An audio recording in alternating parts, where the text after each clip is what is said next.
Director, যারা কিছু অভিনেতা অভিনেত্রী, কিছু কারুর পাড়ায় থাকেন তাকে সঙ্গে করে নিয়ে আসা, এই সমস্ত মানুষদের দিয়ে ধর্মীয়টা কি হয়েছে, which is totally illegal।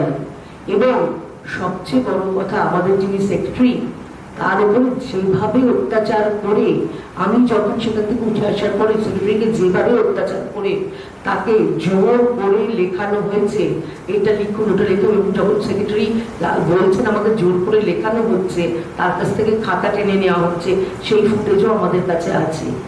সমস্ত আমি আপনাদের সঙ্গে শেয়ার করব। এবং ওনারা তো প্রথম দিকে প্রেসকে ঢুকতেই দেননি। কেন দেননি? আমাদের কোনো আপত্তি ছিল না, কিন্তু ওনারাই প্রেসকে ঢুকতে দেননি। আরো বিভিন্ন রকম অন্যায় করেছেন, সেগুলো নাই বা বললাম।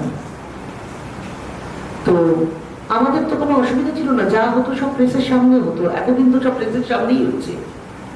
আমি শুধু আগে বলবো আমাদের যিনি লয়ার আছেন, যে আমরা আমাদের যে কোর্ট অর্ডারগুলো আছে এবং যার বেসিসে আমরা এই মুহূর্তে কে প্রেসিডেন্ট থাকা উচিত বা কে প্রেসিডেন্ট থাকা উচিত নয়, সেটা উনি বলবেন।